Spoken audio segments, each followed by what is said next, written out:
Good morning and good evening to all. I'm Rade, and I'm here with my colleague, Dr. Vladimir Yatsenko.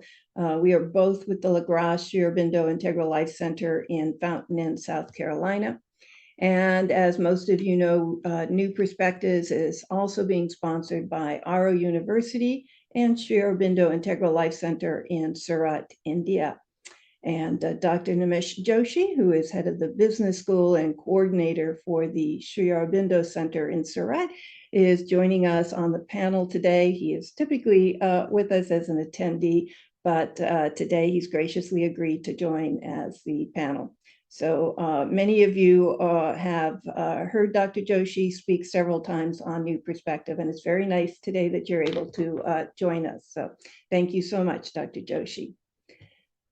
And today we have a very special guest speaker who is also a community member and a very close friend, Amlan Jyoti Ray, who is joining us from Bangalore, India. So of course, we also graciously welcome you, Amlan, and are always very grateful for your participation in our various programs. Before introducing Amlan formally, I'd like to just remind everyone that our 4-day Sri Aurobindo Integral Yoga Retreat that will be July 8th through the 12th here in Greenville, South Carolina, which is pretty close to our center, just 15 or 20 minutes away. It will be hosted once again here. This is one of 15 or 20 years that we have been holding it in the Greenville area. And each year we have probably a little over 100 participants from all over the US and even from overseas. In fact, this year, Amlan will be joining us, which we're very excited about. The retreat theme this year is the quest for divinization of life, from Vedic vision to integral realization. And our keynote speakers are Shridhar Ranade from Pondicherry, India, and Vladimir, along with several renowned Ayurvedic physicians. So I'll be dropping a post in the chat in a few minutes, but please do check out the details. We'd really love to see you all this summer. And our early bird discount rate is only good through the end of May. So we've got 1 week left. I hope you take advantage, and we do hope to see you in July. And now it's my great pleasure to introduce Amlan Jyoti Ray, a New Delhi native whose diverse journey spans the Mothers International School, the practice of law, and creative ventures in music and film production. He is also a dedicated student of Sanskrit and Sri Aurobindo Integral Yoga Studies. So today, Amlan will help us uncover the profound mysteries of Mahalakshmi and Mahasaraswati through the lens of poetry. His talk will explore who these two great Mahashaktis truly are and where they are to be found in the ultimate source of their divine powers. So please do welcome our guest speaker, Amlan Jyoti Ray, who will also be taking questions towards the end of this session. With that, I would like to go ahead and give it over to you, Amlan. Thank you, Radhe, for that introduction. Thank you, Vladimir. Thank you, LaGrosse, for having me. And thank you all for joining and giving me the opportunity to explore with you these fine aspects of the Divine Mother that are Mahalakshmi and Mahasaraswati. But before we can do that, I think I need to place myself somewhere in a scheme so that I think our thoughts would be able to engage more fruitfully. So let's try to first see and answer the question, who is or what is really the mother? And let's take the help of Sri Aurobindo in this endeavor, because there is no better guide to tell us about the mother other than Sri Aurobindo.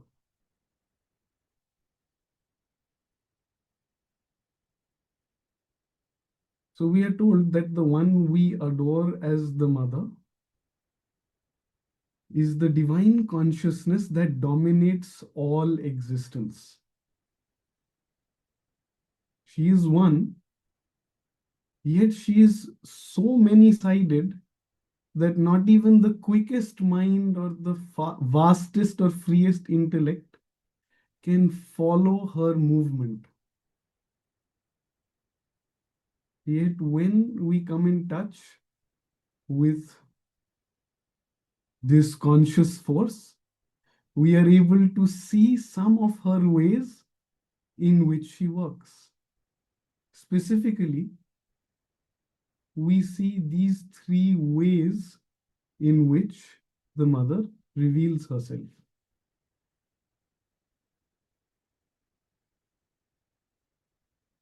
The first poise that we see, the highest poise, is the one original, supreme, transcendent Shakti. She is the infinite, indivisible consciousness, the fields on which the Supreme Person works his mysteries. She is that conduit between that Supreme and all else that is created and contained in her. She is not to be confused with the transcendental worlds or the mother who presides over these worlds. For the worlds already are. They are in their beingness a manifestation. And this transcendence of our universe, the Satchidananda, can be seen as the manifestation of that supreme mystery through the dual principle of Purusha Prakriti, or the principle of Ishvara and Shakti, into our world as the eternal formation. Speaking about being and manifestation, we come to the next way, the poise, which is the universal mother. And here we see the worlds of being are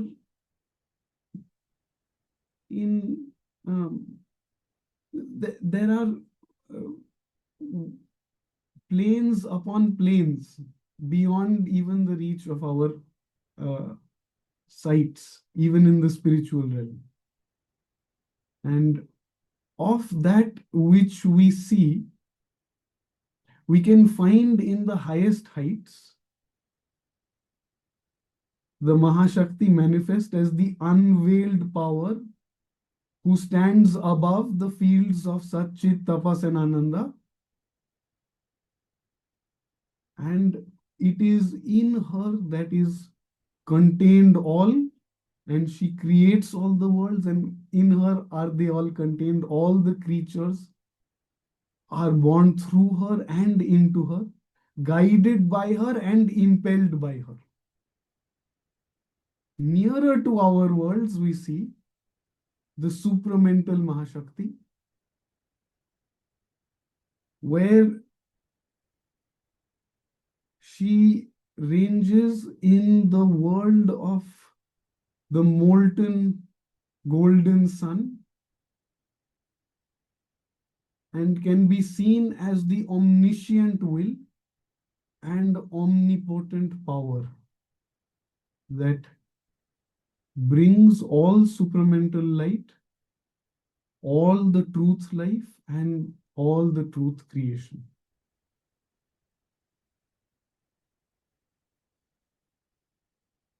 In our worlds of ignorance now, how do we see Mahashakti, the universal mother?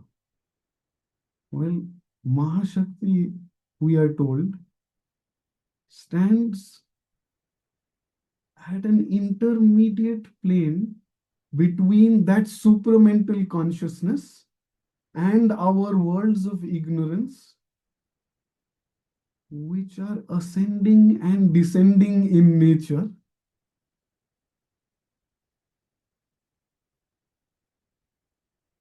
and she knows how and what to bring from the supramental creation and how to project it and where to project it into the worlds of darkness.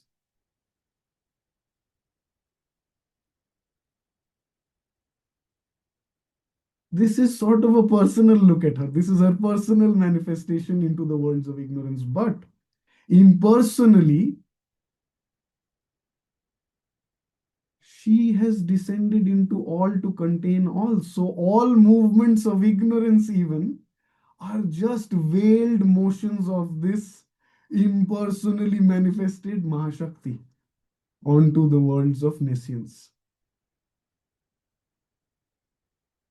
It is probably because of this that all impulsions felt from here below are moving towards her secret aim of divinization.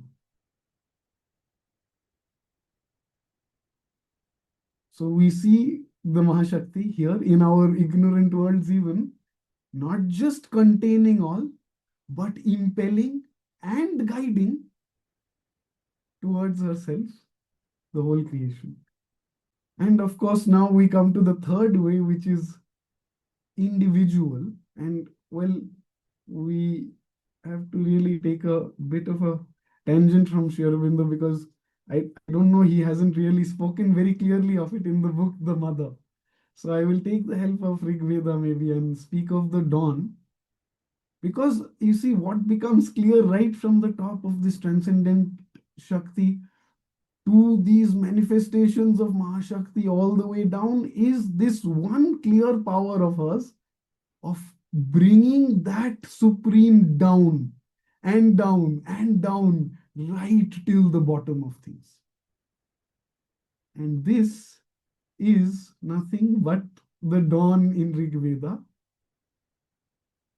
through who we can see this very personal, individual aspect. Because, well, frankly, if we see it, if we are looking at the manifestation of the mother all the way down to materiality, the borders of this would be against individuality.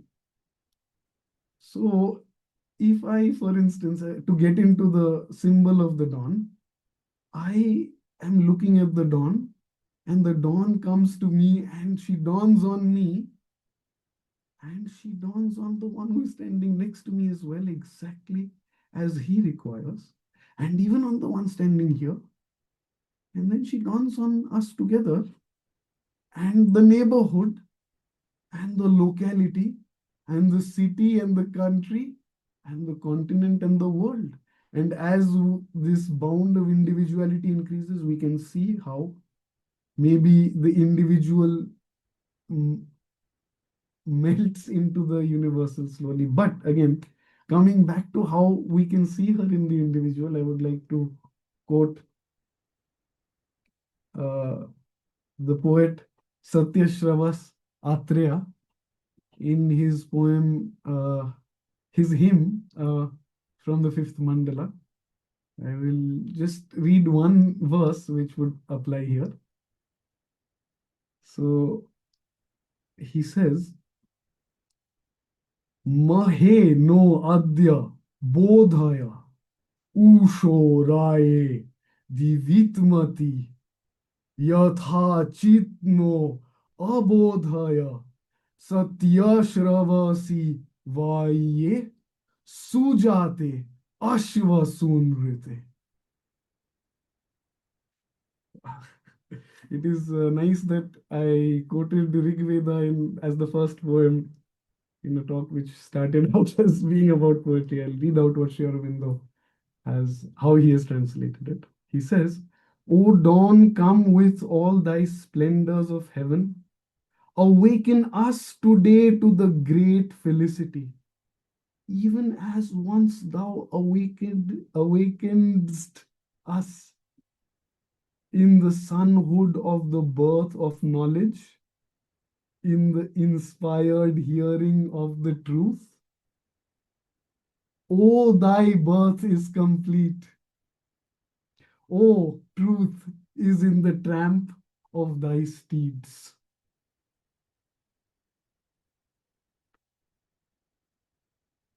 So again, this idea of intrusion and tramping herself down here as she did before. I'm reminded of another, actually, I'll read one more line from another poet called Gotama Rahugana, who hymns the dawn as well. And we see this intrusive nature, if I may use that word, of the dawn.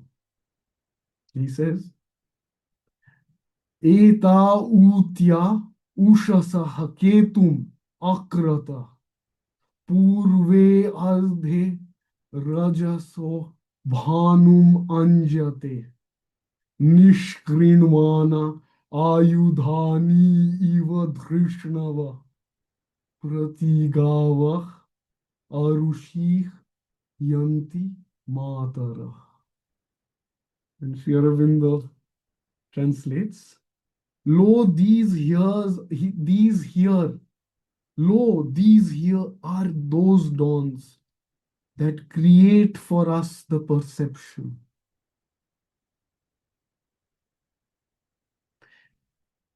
Lo, these are those dawns that create for us the perception. In the highest realm of the luminous kingdom, they brighten the light, perfecting it like violent men who furbish their arms. The ruddy mothers come, the radiant herds. So we see clearly this individual, from the transcendent to this individual aspect of the mother, a movement of intrusion. And we are then told that in her guidance of the universe, which, well, I cannot deal with, and of her terrestrial play, which maybe we can look at. So in her guidance of her terrestrial play, four aspects come forth of the mother, which have shown out in the way of her working things out in this universe. These are the aspects to which he gives the great names Maheshwari, Mahakali, Mahalakshmi, and Mahasaraswati. Where is she guiding us from, really? Again, to go back to the picture, well, for me, I can see that it is that intermediate plane below the supermind connecting us to it, the Mahashakti intruding from there. And these four aspects in this realm are seen at work in the universe.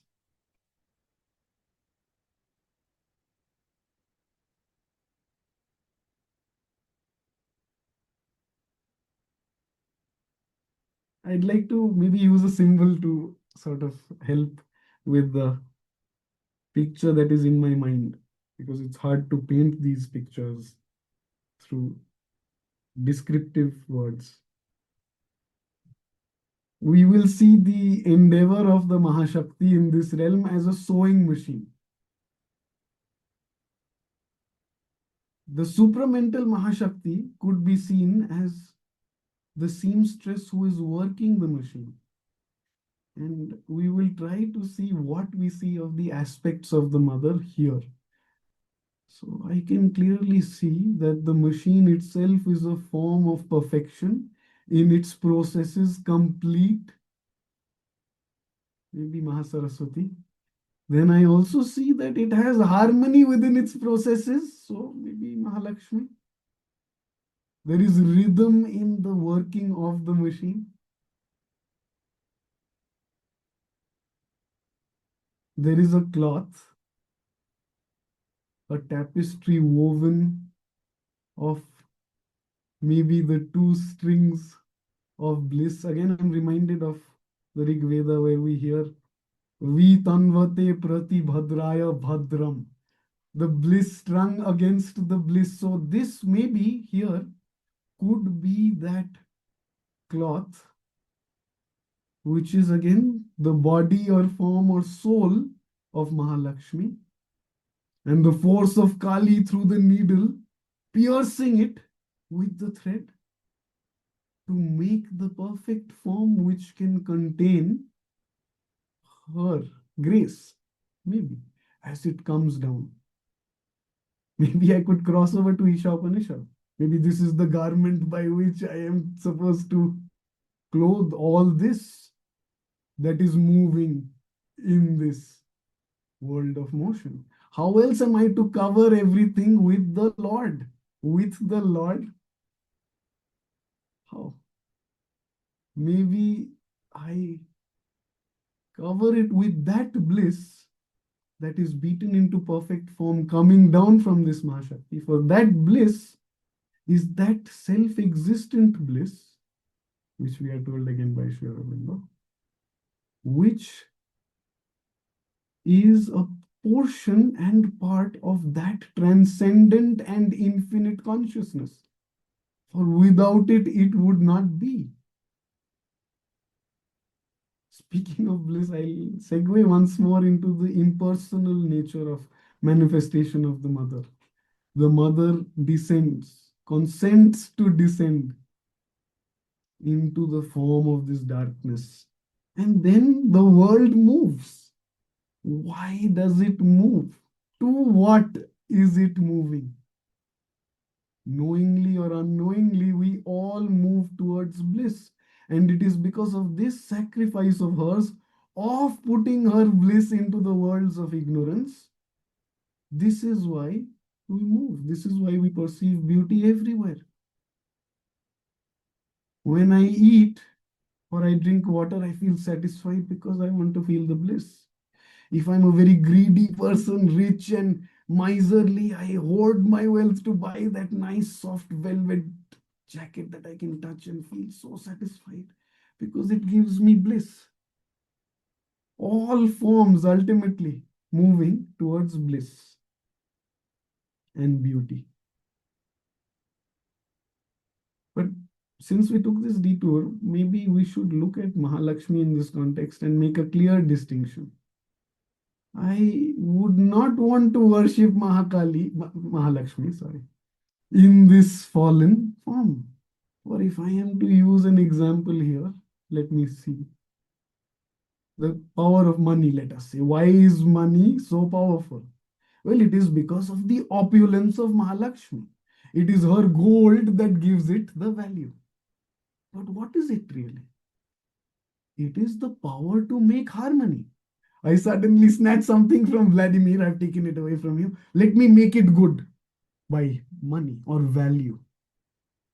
Let me harmonize everything around myself so that I can have that peace. Yes, money has that clear power that interestingly now I sometimes am using to create disharmony against the world so that I can be harmonious in my own bubble, maybe. But that is again a digression.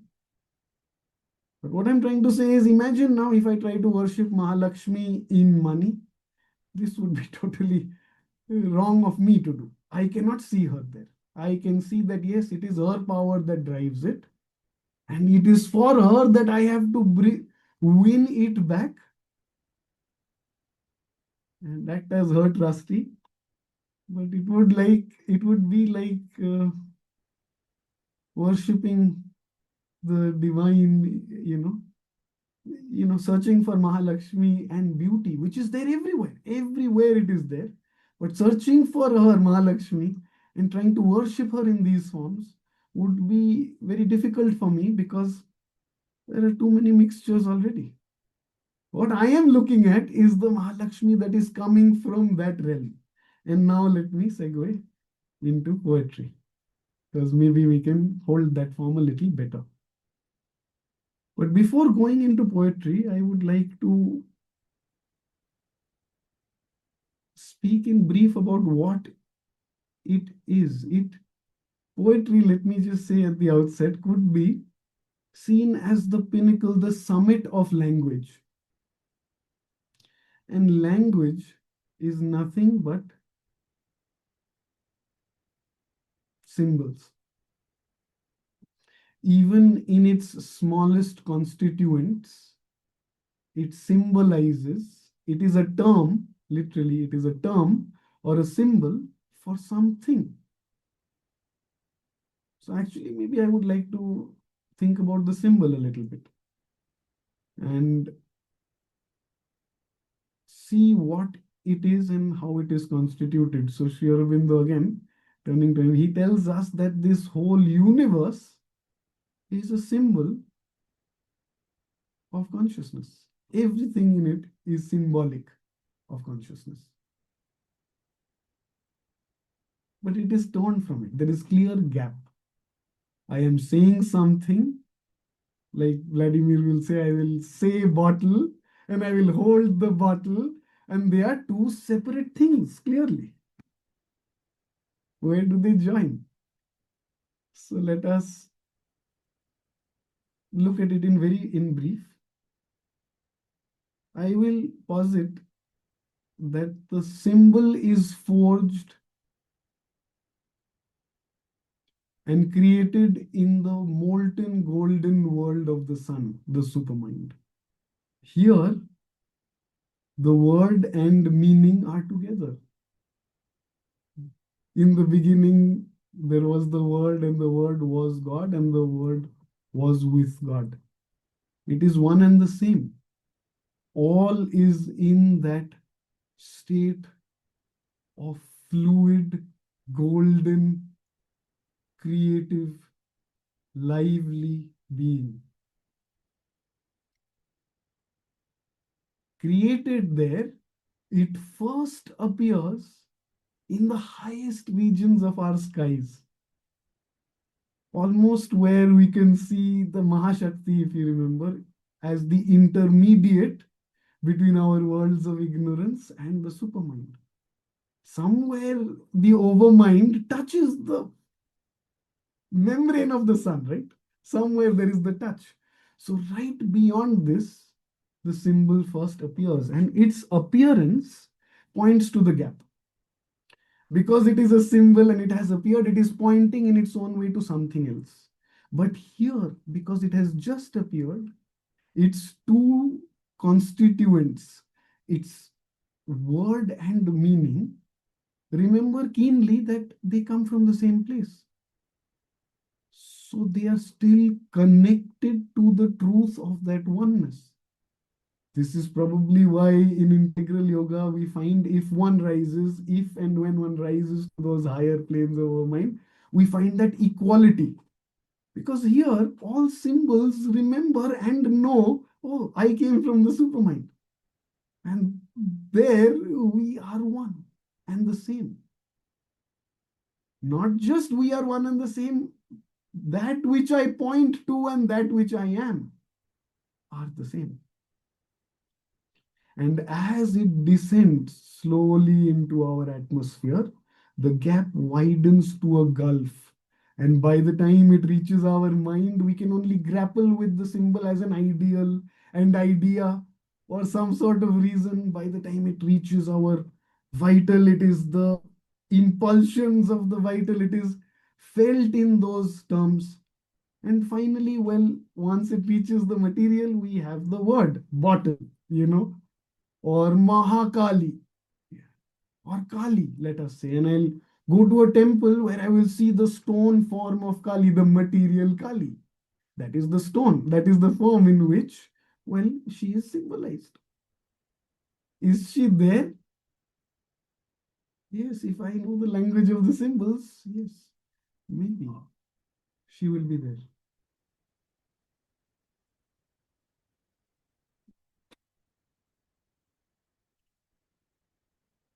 That being said,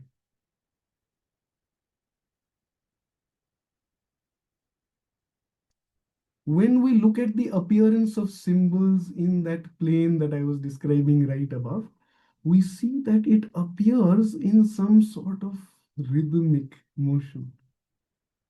There is a rhythm in which all the symbols are appearing one after the other continuously, and this, I posit, is poetry with a capital P. And sometimes this is caught and brought down by the one who has not only widened his mind to not distort that which is coming down, but widened his speech so that that which is expressed is also not distorted further, you know. And well, the two examples of this, which I will kind of briefly look at, because I'm neither I'm not a poet, and I have not really studied much poetry, but the two easiest examples that are before me are Sri Aurobindo and the Rig Veda, where we can see clearly that this poetry contains everything from those highest realms. And now, coming to what I would like to speak about, poetry as yogic poetry, because, well, all poetry is spiritual. Even in the rap of Kendrick Lamar, I feel the spirit. I feel the spirit moving me in every poetry. But we are speaking specifically of conscious yogic poetry, because we are speaking of it in terms of the influence and guidance of Mahasaraswati and Mahalakshmi, and, well, Maheshwari and Mahakali. For why should we not include them?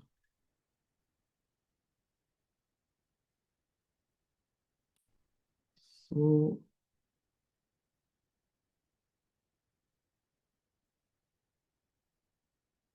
before going into reading of some poems and looking at them a little deeper, I would like to sort of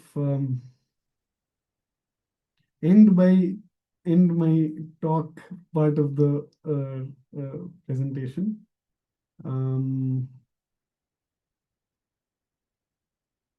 by inviting the attention to this aspect of poetry which is purely yogic in nature, because it contains the rhythms and the harmony of Mahalakshmi as it beats down onto us with the force of Mahakali, widens our consciousness with the power of Maheshwari.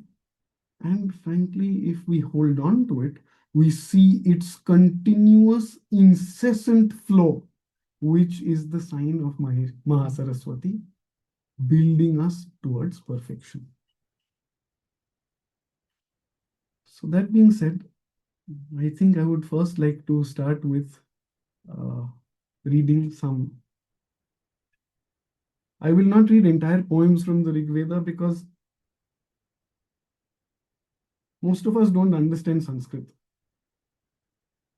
And that Sanskrit is very far away, and we need to have Sri Aurobindo's, translations a little bit, and we will spend hours, as Vladimir knows, in his Rig Veda classes on even. So I will read maybe a verse or two from different poets or rishis or seers to sort of show the style in which they are capturing the rhythm, and maybe also try to see the meaning by with the help of Sri Aurobindo. Yeah, do you And want then I to would project? some. Do you Sorry. want to project? Yes, I'll project. Yes.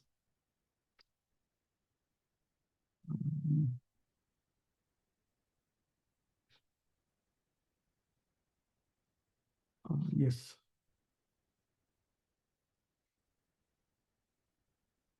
Right.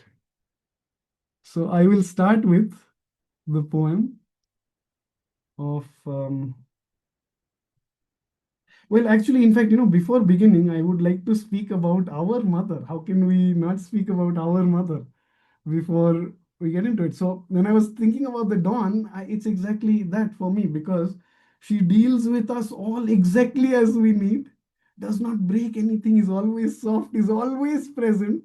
And of course, yes, she is the face of the supreme transcendent mother, her army, and yes, she embodies all the universal powers, but for my terrestrial nature, I see purely the dawn and her face in manifested nature, the mother here manifested. So she reminded me of this, like, getting back to our home. So this is a poem by Jamadagni Bhargava, or his son, Ramaha Jamadagnyah. This is the same Parashurama, by the way. Maybe. Probably. So, This is a beautiful hymn, Apri Sukta, the beloved hymns, and it builds sort of a clear scheme of the sacrifice in the Rig Veda and the sequence of how we offer and how the grace descends. Anyway, without getting into that too much, let me read. Samidho adya manusho durone devo devan yajasi jata vedah acha vaha mitra maha chikitwan tuam duta kavih asi pracheta. High kindled today in the house of the human being, thou doest sacrifice, a god to the gods, a knower of all things born. Bring them to us as one who has the knowledge, O friendly light, for thou art the messenger, the seer, the thinker.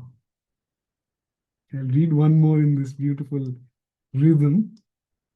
Tanunapat patharathya, sorry, Tanunapat patharitasya yanan madhuva samanjan swadaya sujihva manmani dhibhih uta yajnyam rindhan devatra chakrinuhi adhwaram nah.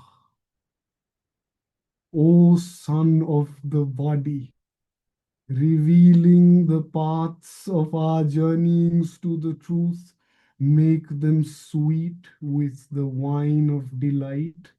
O thou with high tongue of flame, enriching with our thoughts the mantras and the sacrifice, set our pilgrim sacrifice in the gods.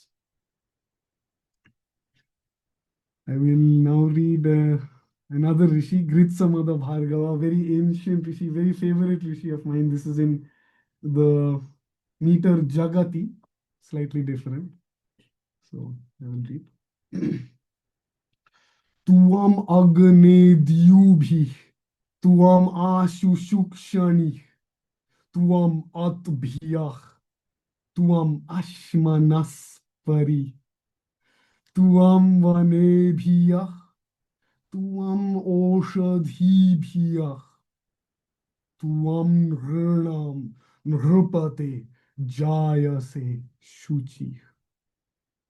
O fire, thou art born with thy lights, flaming out on us in thy effulgence.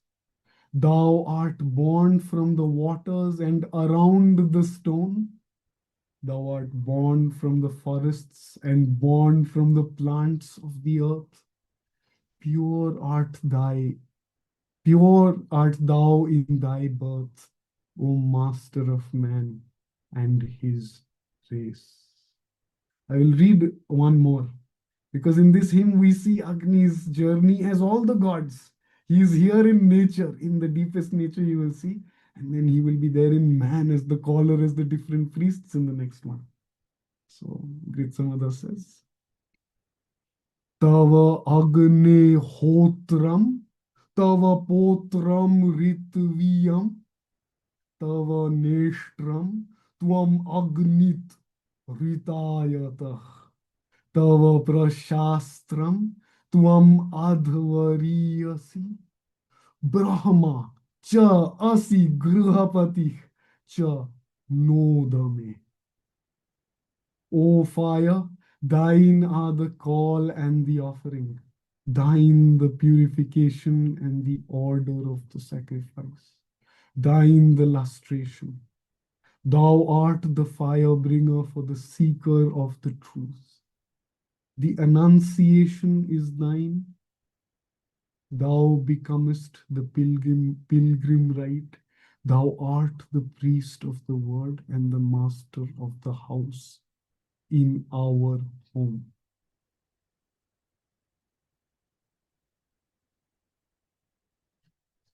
I will I mean, I want to read all of them, but I will move on.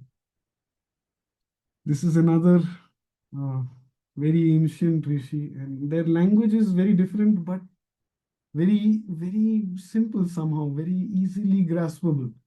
Again, it is in the meter of Jagati, we see.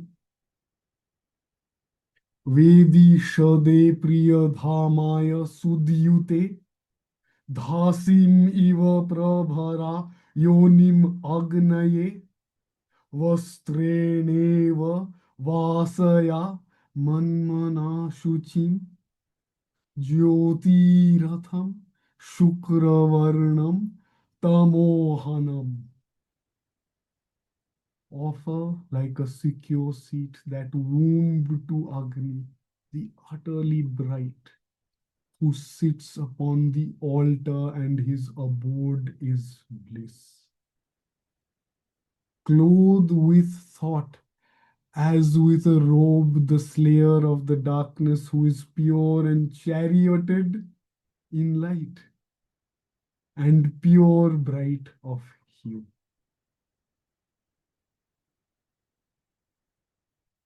I'll read another one because it gives the intensity of the motion, even the meaning.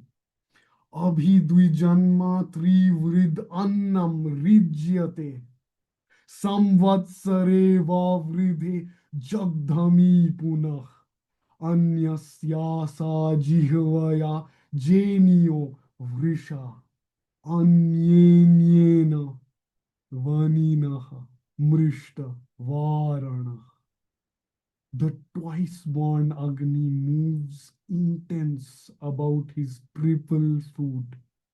It is eaten, and within the year it has grown again. With the tongue and mouth of one, he is the strong master and enjoyer. With the other, he engirdles and crushes in his embrace his delightful things. Very deep, occult, very, it seems very applicable naturally. Also, this is the genius of the poets of the Rig Veda, totally applicable in manifestation and in transcendence and in all the forms, fitting perfectly holographically in all the levels of our being, as with the openness that one can bring to it, that the mother affords us to bring to it. Okay. Let's move on to another beautiful hymn in the fifth mandala. And we will stop with this one because we'll have to read some poetry from Sri Aurobindo, and this will be much closer to us, of the same nature, but graspable because it is in the language of our time. So let me read to you the words of Kumara Atreya or Vrisha Jana. Could be. He is also Vrisha Jana. So Kumaram Mata Yuvati Samubdham Guha Bibharti Nodadati Pitre Anikam Asya Naminajjanasah Purah Pashyanti Nihitam Aratao. The young mother carries the boy suppressed in the secret cavern, and she gives him not to the father. His force is undiminished. Men see him in front, established inwardly in the movement. Much like how we were talking about the Holocaust of the Divine Mother bringing down presence, we see something of that. Of course, much more and unknown, but something that is reminding me of that movement. I'll read one more. This is so beautiful. Kam etam tuam yuvate kumaram peshi bibharshi mahishi jajana urvi hi garbha sharado vavardha apashyam jatam yat asuta mata. Who is this boy, O young mother, whom thou carriest in thyself when thou art compressed into form? But when thou art vast, thou hast given him birth. Through many years grew the child in the womb. I saw him born when the mother brought him forth. The poet saw him born. It seems he saw him as something that occurred. Interesting. I'll read one more, sorry, and then we'll move to Sri Aurobindo. Hiranyadantam Shuchivarnam Arat Kshetrad Apashyam Ayudhami Manam Dadano Asma Amritam Viprikvat Kim Mam Anindra Krinwan Anuktha. I saw him in a distant field, one golden tusked and pure bright of hue, shaping his weapons. To him I am giving immortality in my several parts.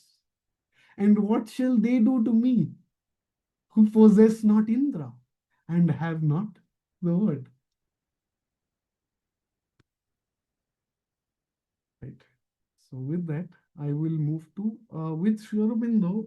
I will, because it's very vast. Sri Aurobindo he is the poet of our time, if not the poet, that we can see. So the material is very vast. So I have selected sonnets by him, which are very beautiful, small, but extremely potent and powerful with all sorts of things that he affords us, which we try to be open to. So let's start. Without further ado, I think I will start with Golden Light.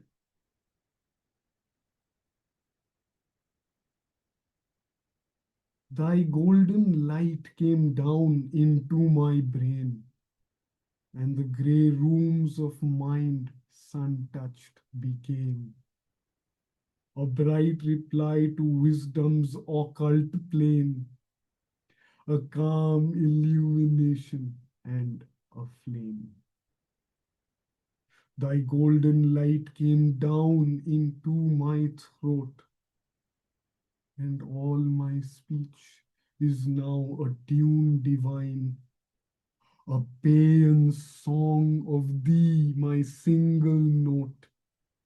My words are drunk with the immortal swine. Thy golden light came down into my heart, smiting my life with thy eternity.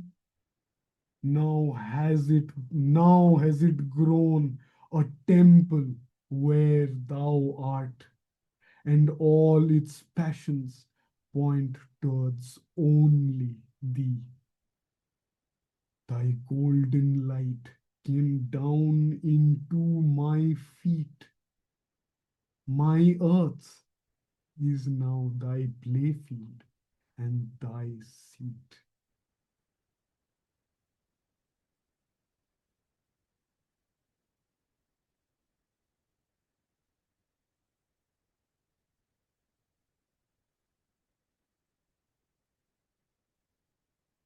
So since this is so personal, we all feel it in so many different ways. Of course, the meaning and the sight that is afforded to us of this happening to Sri Aurobindo.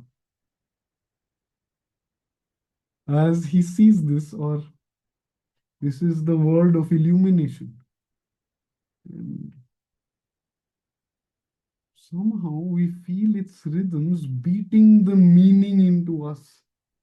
Whether we find the meaning or not, we don't know what is the bright reply to wisdom's occult plane. What is that? I don't know. But something held deep in the sound and the rhythmic impulsions of the speech here beat down the meaning and brings to us in the most direct way his touch. Let me move on. I'll read Cosmic Dance next, please.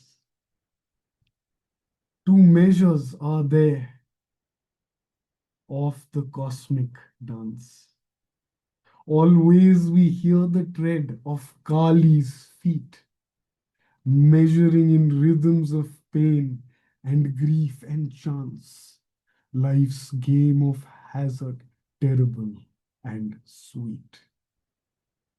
The ordeal of the veiled initiate, the hero soul at play with death's embrace, wrestler in the dread gymnasium of fate, and sacrifice a lonely path to grace.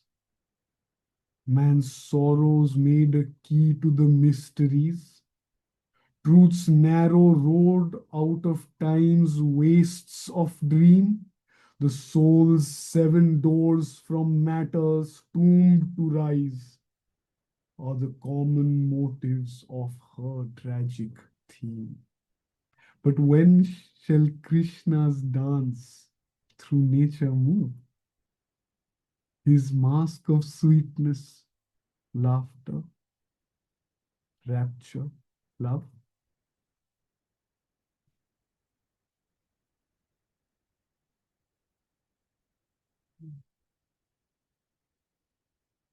I will read next this poem called I.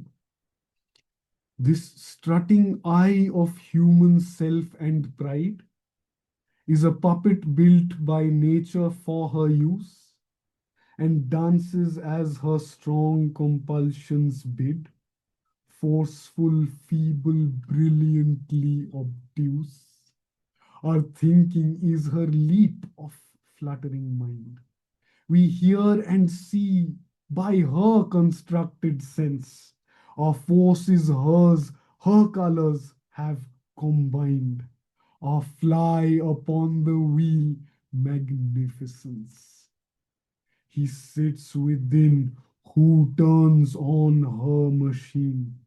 These beings portions of his mystery, many dwarf beams of his great calm sunshine, a reflex of his soul infinity. One mighty self of cosmic act and thought employs this figure of a unit not.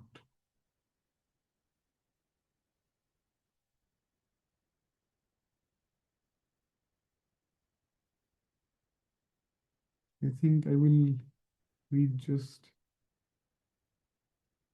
one more because we are almost running out of time. I had some beautiful poems though. Actually, I'll read them and then we can see. I'll read Self because this is a wonderful, funny poem. Shows Sri Aurobindo's humor and his vast presence all at the same time. He said, I am egoless, spiritual free, then swore because his dinner was not ready. I asked him why. He said, it is not me, but the belly's hungry God who gets unsteady. I asked him why. He said, it is his play. I am unmoved within, desireless pure. I care not what may happen day by day. I questioned him, are you so very sure? He answered, I can understand your doubt, but to be free is all. It does not matter how you may kick, how you may kick and howl and rage and shout, making a row over your daily platter. To be aware of self is liberty. Self I have got, and having self, I'm free.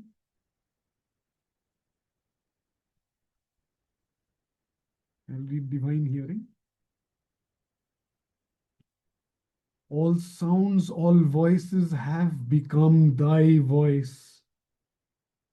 Music and thunder and the cry of birds. Life's babble of her sorrows and her joys. Cadence of human speech and murmured words. the laughter of the sea's enormous mirth, the winged plane purring through the conquered air, the auto's trumpet song of speed to earth, the machine's reluctant drone, the siren's blare, blowing upon the windy horn of space, a call of distance and of mystery.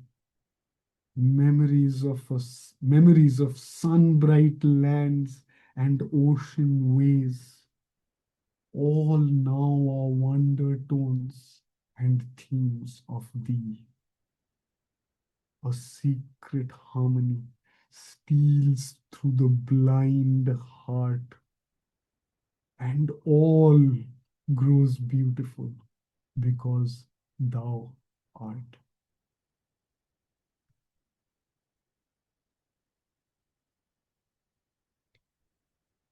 Right. And well, I wanted to read one more poem, but maybe we will leave it. And I will suggest that if anyone is interested, they can read this poem called The Bird of Fire, which, as Sri Aurobindo states in one of his letters, the bird of fire is the living vehicle of the gold fire of the divine light and the white fire of the divine tapas and the crimson fire of the divine love and everything else of the divine consciousness. Reading this poem, we may begin to see, this was the first time I read this poem, and well, it is really quite does not make sense to me whatsoever. I'll read the first line. Gold white wings a throb in the vastness, the bird of flame went glimmering over a sunfire curve to the haze of the west. So it's really something that is totally spiritual, totally occult, and it helped me understand the power of yoga that poetry hides. Amlan, please do take your time, and if you'd like to read this out for us, it would be lovely. I No would like problem. to. If I would like to some of read. the attendees need to leave, then please do. But I think many of us would love to hear this. Okay, sure. So let me treat myself and all of you to this poem.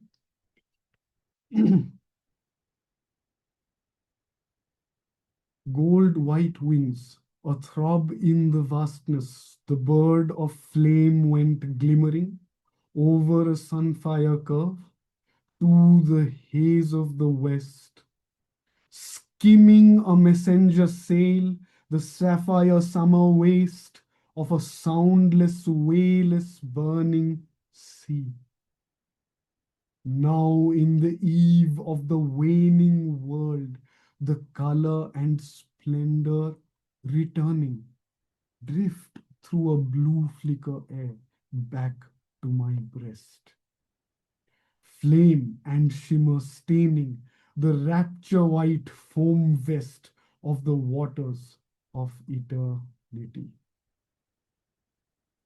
Now, I'll pause here for a brief second. We cannot see the rhythm, but it is a true rhythm. If we read the note here above, he says exactly how to read it. He gives us the feet and the positions, and you will also notice there is a beautiful rhyming between first and third line, west, breast, sea, eternity, and even internally, you will notice the trappings of Mahalakshmi throughout, not just in rhyme and rhythm, but also in many different ways of prosody, like the length of syllable or the choice of consonant that is made.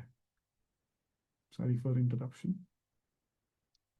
Gold white wings of the miraculous bird of fire, late and slow have you come from the timeless angel here unto me. Bringst thou for travailing earth a spirit silent and free, or his crimson passion of love divine. White ray jar of the spuming rose red wine, drawn from the vats, brimming with light blaze, the vats of ecstasy, pressed by the sudden and violent feet of the dancer in time from his sun grapefruit of a deathless vine. White rose altar, the eternal silence built, make now my nature wide, an intimate guest of his solitude. But golden above it, the body of one in her diamond sphere, with her halo of star bloom and passion ray. Rich and red is thy breast, O bird, like the blood of a soul climbing the hard cracked teeth world, wounded and nude. A ruby of flame petaled love in the silver gold altar vase of moon edged night and rising day. O flame who art time's last boon of the sacrifice, offering flower held by the finite's gods to the infinite. O marvel bird with the burning wings of light and the unbarred lids that look beyond all space, one strange leap of thy mystic stress, breaking the barriers of mind and life, arrives at its luminous term, thy flight, invading the secret clasp of the silence and the crimson fire thou frontest eyes in a timeless face.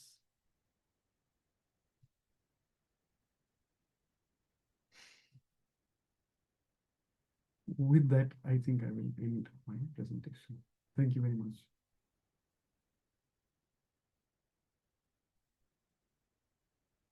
Yeah, thank you, Amlan. You may stop the sharing so we can see you.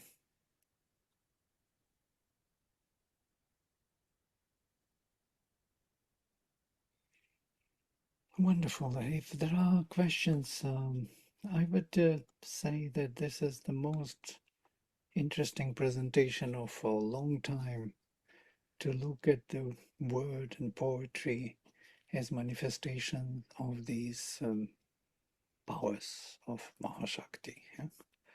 And they are all there. Definitely there is the rhythm. In Indian tradition, the rhythm was always understood as Shaiva. Yes, it is him who comes with drums and so on. There's some Kali force in it, some power, rhythmic power which carries through the word. The word itself, the meaning is something of the Maheshwari, yeah, comprehensive vastness of all is carried through the word as manifestation in harmony of Lakshmi and in precision and perfection of the rhythm, of the choice of words, syllables, consonants, vowels of Mahasaraswati. So in a way, it's absolutely true. It's actually so. And if we pursue the poetry from this point of view, it could be a very different study of Mahashaktis rather than the poetry, seeing their presence in the power of expression of consciousness. Mahashakti is expressing herself through her powers. It's a very different conscious approach. I'm very glad that you did this for us today. Very unusual. I could Yeah, please. maybe add something to here, Vladimir. Totally agree that this was just the most eloquent and heartfelt and inspiring sharing about the Mahashaktis. And it was a meditation. And the whole thing from the beginning to the end, I just felt personally in this calm, quiet, meditative heart space. So cannot thank you enough, and very hard to add anything after such an amazing and comprehensive discussion of the four Mahashaktis. And like Vladimir mentioned, and now I see why you started with the transcendental and then went to the supramental and then had to include all four Shaktis, is that in everything there is all four. You can't even imagine Mahalakshmi or Mahasaraswati without understanding and seeing the Maheshwari and Mahakali within. So I just, again, not much to be said or can be said after such an amazing talk, but I thank you from my heart, and LaGrasse thanks you so much for sharing your love for the Mahashaktis and for poetry. And of course, I will add music because I also know that you have such a deep love for music. So thank you so much, Amlan. And maybe perhaps Nimish would like to say something.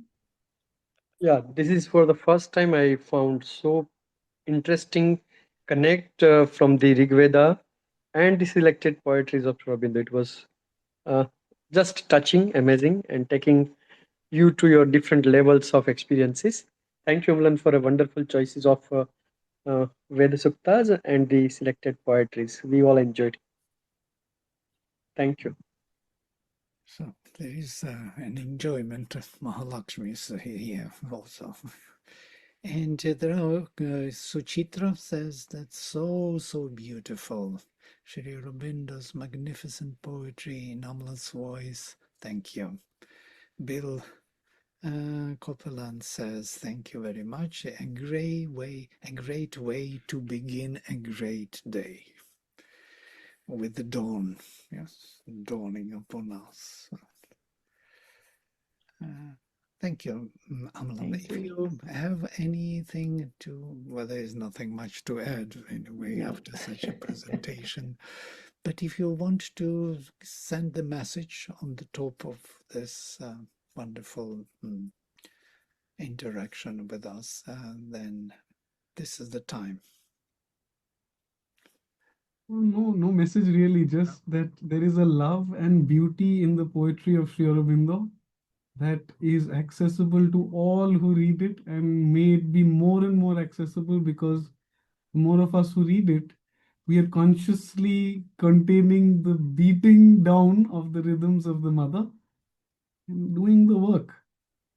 Oh, if it was so simple to do the work, just to read the Lord's poetry and enjoy ourselves. So, well, I guess no, there is no message to add per se. And yes, and thank you so much for showing that beautiful photo in the context of what you were expressing, because that photo actually carries the whole power of the mother in the embodied smile and generosity and grace, which we in fact, that photo, since you bring it up, I found it I think a day before Alok gave his talk on Mahakali, where he describes Amrita's relationship with her as, being open to Mahakali. And when I looked at that photo before I saw I thought it can't be anyone else. That Mahakali force, that blazing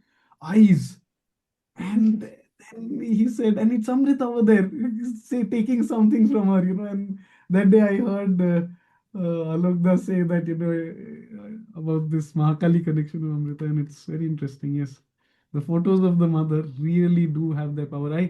I have a cheat code, as I was telling Vladimir before we started, that because I can't really speak, I am embarrassed, I look at the mother and I just speak. So this was the photo I was looking at while. Lovely. So wonderful.